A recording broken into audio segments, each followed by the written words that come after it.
Play Pibaro, ipinang sabhay pi sa pijit kami, pagkikubol baman kasi. Menteri Rangba ke Sorkar Jela u Konrad ke Sangma. Menta kasingi ke arpasan terik ujumang arjar arpawai, ulalej banjurep ya ke jaka penmi oksigen plan hapo Ganesh Das Hospital Shillong, badia karej Provincial Chest Hospital hapo Shillong.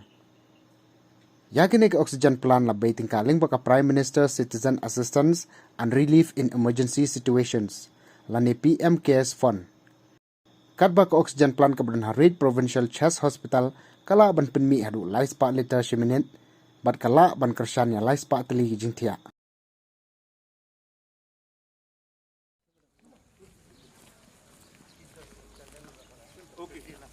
Okay, doctor. And then, but we have how many here right now? Beds? 37. And we're going to expand this in another 20. Or expand to 37. 24. Is there a possibility for more?